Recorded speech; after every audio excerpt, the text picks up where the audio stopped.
అసెంబ్లీలో పచ్చి అబద్దాలు మాట్లాడి ప్రజలను తప్పుదో పట్టించే ప్రయత్నం చేశారని హరీష్ రావు కేటీఆర్ పై మండిపడ్డారు. ప్రభుత్వ విప్ ఆది శ్రీనివాస్ కేసీఆర్ అసెంబ్లీకి రాకుండా ప్రజా సమస్యలపై మాట్లాడకుండా ప్రభుత్వాన్ని నిందించడం కరెక్ట్ కాదన్నారు.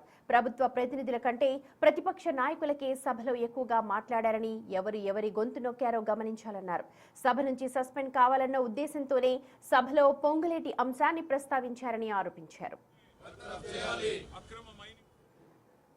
కేటీఆర్ కానీ బీఆర్ఎస్ సంబంధించిన వాళ్ళు కానీ మా గౌరవ శాసనసభ స్పీకర్ ప్రసాద్ కుమార్ గారు అవకాశం ఇస్తే ప్రజా సమస్యల పరిష్కారానికి ఉపయోగపడే విధంగా కాకుండా ఫక్తు రాజకీయ కోణంలో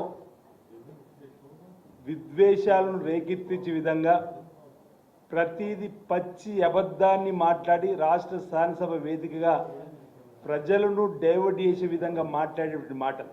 ఇక్కడ ఒక విషయాన్ని చెప్పడానికి కోసం ప్రయత్నం చేస్తూ ఉన్నా.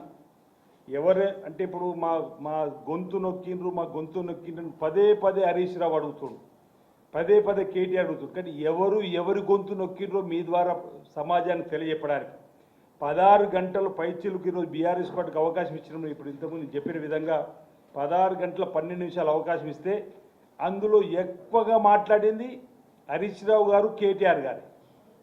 హరీష్ రావు గారు మాట్లాడింది 4 గంటల 16 నిమిషాలు. 4 గంటల 16 నిమిషాలు హరీష్ రావు గారు మాట్లాడారు. మరి మీ గొంతు ఎక్కడ నొక్కినమో అంటున్నాం. కేటీఆర్ గారు 1 గంట 44 నిమిషాలు. వీళ్ళిద్దరిది కలిపితేనే 6 గంటలు. 16 గంటలలో 6 గంటలు ఇద్దరే మాట్లాడి వారి శాసనసభ్యుల గొంతు నొక్కింది మీరవుతారా? ఆఖరికి 2 రోజులు సభ ఉందంటే వారు ఇప్పటివరకు మా మిత్రులు చెప్పుంటారు, ఒక కంపెనీ పైన అక్కస్తో వారు మాట్లాడేటువంటి మాటలతోటి కావాలని వారు సస్పెండ్ కావాలని చెప్పిన ప్రయత్నం చేసినటువంటి సందర్భాన్ని మీకు చెప్పే ప్రయత్నం చేస్తూ నేను అనుకుంటాను, నా వ్యక్తిగతంగా నా ఆలోచన వచ్చింది. నిన్నటి రోజు ఈ రాష్ట్ర ప్రజలు సంపన్నులు తినేటువంటి సన్న బియ్యాన్ని గత సంవత్సరం ఉగాదిని ప్రారంభం చేసిన సంవత్సరమైన సందర్భంగా రాష్ట్ర శాసనసభలో సన్న బియ్యంతో భోజనం పెడతాం అందరి సభ్యులకు అనేటువంటి మాట ప్రెస్తో పాటు అధికారులకు అని చెప్పిన సందర్భంలో సభలో ఒకవేళ ఉంటే ఎక్కడ ఈ సన్న బియ్యం భోజనం వాళ్ళతో చేసి దీనికి మద్దతు తెలియజేసిన వాళ్ళం అవుతుందని చెప్పిన ఒక భయంతో వాళ్ళు ఒకరోజు ముందు కావాలనే గిచ్చి కయ్యం పెట్టుకొని వాళ్ళ శాసనసభ నుంచి ఈ సన్న భోజనానికి సంబంధించినటువంటి పేద ప్రజలకు అందినటువంటి ఈ అంశంలో వాళ్ళు చేరేటువంటి ప్రయత్నం చేయకుండా చేసడానికి కోసం వాళ్ళు ఒక ముందస్తు వ్యూహంతోనే కుట్ర కోణంలోని ఈ సన్న బియ్యం భోజనంలో మేము ఇన్వాల్వ్ కావద్దని చెప్పనే. ఎందుకంటే సభలో ఉండి సన్న బియ్యం తినపోతే మా పేదలు తినే భోజనం మీరు తినరని చెప్పని, ఎక్కడ తప్పుడు సంఖ్యన పోతుందని చెప్పని అదొక భయం. ప్రజలకు అవసరమయ్యే బిల్లులు ప్రవేశపెడుతుంటే బీఆర్ఎస్ నేతలు ప్రవర్తించిన తీరు బాగోలేదన్నారు ప్రభుత్వ విప్ యన్నం శ్రీనివాసరెడ్డి. ప్రభుత్వంపై చేసే ఆరోపణల్లో నిజం లేకే అసెంబ్లీ నుంచి పారిపోయారన్నారు. తమ అవినీతిని కప్పిపుచ్చుకునేందుకు బీఆర్ఎస్ డైవర్షన్ పాలిటిక్స్ చేస్తోందన్నారు. 10 ఏళ్లలో బీఆర్ఎస్ అక్రమాలను వెలికి తీస్తామని చెప్పడం కాంగ్రెస్ ప్రభుత్వ చిత్తశుద్ధికి నిదర్శనమన్నారు. సమాజం పట్ల, మనుషుల పట్ల వాళ్లకున్న తృణీకరణ భావం అనేది బీఆర్ఎస్ పార్టీ శాసనసభ్యులు ప్రపంచం ముందు ఎలుగెత్తి చాటిండ్రు. ఎటువంటి బిల్స్ అంటే తల్లిదండ్రుల పట్ల ఉద్యోగం చేస్తున్న పిల్లలకు తల్లిదండ్రులను బాధ్యతగా చూసుకోవాలని చెప్పి వాళ్ళ జీతంలో కూడా కోత విధించి ఆ తల్లిదండ్రులకు ఇవ్వాలి అని చెప్పి ఒక ఆలోచన చేసి ఎక్కడ కూడా చేపట్టని ఆ బిల్లుని మనం శాసనసభలో ప్రవేశపెట్టుకున్నాం. విద్వేషపూరితమైన ప్రసంగం మరియు ద్వేషపూరితమైన నేరాల బిల్లును కూడా మనం పెట్టుకున్నాం. చాలా చర్చ జరపచ్చు దీని మీద. ప్రభుత్వం పక్షాన, ప్రజల పక్షాన, ప్రతిపక్షం వాళ్ళ వాయిస్ను వినిపించి ఒక అర్థవంతమైన చర్చకు శ్రీకారం చుట్టే ఈ బిల్లును దానికి కూడా వాళ్ళు సభలో లేకుండా పోవడం.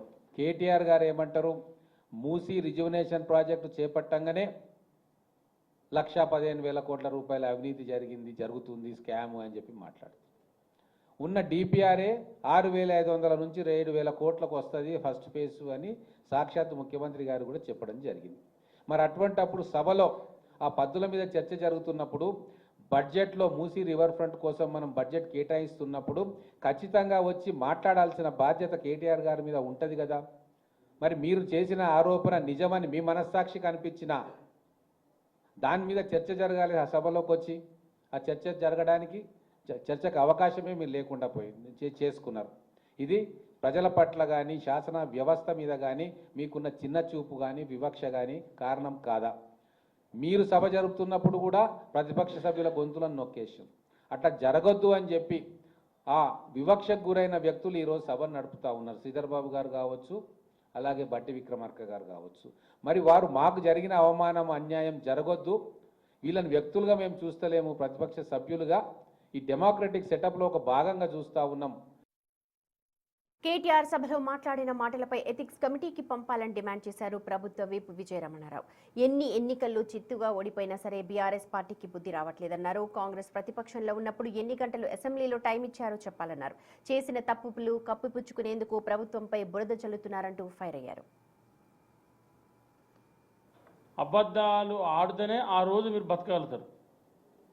అబద్ధం ఆడితే మీకు అదొక అంటే మీ పుట్టినప్పుడే ఉంది కావచ్చు. అది అంటే ఆ శాపమా లేకుంటే అది మంచిగా చెడా నాకు తెలియదు. కానీ అబద్ధం ఆడితే ఆ రోజు మీకు తృప్తి అవుతా, ఇవాళ ఇన్ని అబద్ధాలు ఆడినా నేను అంటే ఇవాళ ఇన్ని అబద్ధాలు ఆడినా అనేటువంటి తృప్తి మీకు ఉంటుంది కావచ్చు. 4 గంటల 16 నిమిషాలు మాట్లాడిన మీరు ఇవాళ మీరు మా గొంతు నొక్కిండ్రు, మాకు మైకి ఇవ్వలేదని మీరు ఎట్లయితే మాట్లాడుతూ ఉన్నారో అది కరెక్ట్ కాదు. అసెంబ్లీని గాంధీ భవన్గా మార్చారని చెప్పి మీరు ఒక ఆరోపణ చేశారు. అంటే మీరు ఎంతసేపు కాంగ్రెస్ ప్రభుత్వం మీద బురద చల్లేటువంటి ప్రయత్నంలో మీరు ఉన్నారు. మీరు ఎక్కడ కూడా అసెంబ్లీని ఇవాళ మీరు ఇన్ని గంటలు 3 గంటలు ఎక్కువ మాట్లాడినప్పుడు మీకు అవకాశం ఇచ్చిన ప్రధాన ప్రతిపక్షంగా అంటే మరి మీరు గాంధీ భవన లేకుంటే ఈ రాష్ట్ర ప్రజలు దేవాలయం లెక్క భావిస్తున్నటువంటి అసెంబ్లీ అనేది అది ఒక్కసారి మీరు ఆలోచన చేసుకోవాలి. ప్రతిరోజు మీరు లాస్ట్ మాట్లాడడం, రోజు మీరు వాకౌట్ చేసిపోవడం, అంటే మీరు మైక్ తీసుకోవడం, మాట్లాడడం, మళ్ళీ ప్రభుత్వం మీద, ముఖ్యమంత్రి మీద, మంత్రుల మీద బురద తల్లి వాకౌట్ చేసిపోవడం, అంటే అది మీ చిత్తశుద్ధికే వదిలేస్తా ఉన్నాం. ఇప్పుడు అసెంబ్లీలో సీఎం అంతకుముందు 10 ఏళ్ళ కేసీఆర్ గారు వాళ్ళ సొంత మామ, కేటీఆర్ గారు నాన్న, వాళ్ళు మాట్లాడిన అప్పుడు రికార్డులు తీసి అవి ఎథిక్స్ కమిటీకి పంపిద్దాం, ఇవి పంపిద్దాం. ఆ రోజు వారు కూడా అసెంబ్లీలో ఏం మాట్లాడినరో ఈ రాష్ట్ర ప్రజానీకం చూశారు. బహిరంగ సభలలో కేసీఆర్ గారు ఏం మాట్లాడినరో ఈ రాష్ట్ర ప్రజానీకం చూశారు. ఈ మధ్య కాలంలో కేటీఆర్ గారు వల్గర్గా నోటికి ఏదైతే అదే ఏం మాట్లాడినో ఈ రాష్ట్ర ప్రజలందరూ చూశారు. కాబట్టి ఇది ప్రజలు గమనిస్తూ ఉన్నారు. ప్రజలు గమనించే పార్లమెంట్ ఎలక్షన్లో గుండు సున్నా ఇచ్చారు. కాళేశ్వరం ప్రాజెక్టుపై కేంద్ర మంత్రి సిఆర్ పాటిల్ నిజాలు బయటపెట్టిన తర్వాత హరీష్ రావు ముఖం ఎక్కడ పెట్టుకుంటారని ప్రశ్నించారు ప్రభుత్వ విప్ బీర్ల ఐలయ్య. ఇందిరమ్మ బీమా, బీసీ కుల గణన వంటి సంక్షేమ పథకాలను చూసి ఓర్వలేకనే హరీష్ రావు, కేటీఆర్, మంత్రి పొంగులేటిపై ప్రభుత్వంపై అసత్య ఆరోపణలు చేస్తున్నారని మండిపడ్డారు. 10 ఏళ్ల కాలంలో హరీష్ రావు చేసిన దోపిడీ వల్లే కేసీఆర్ ఆయనను నీటిపారుదల శాఖ నుండి తప్పించారని, కేవలం ఆధిపత్య పోరు కోసమే బీఆర్ఎస్ నేతలు విమర్శలకు దిగుతున్నారంటూ ఎద్దేవా చేశారు.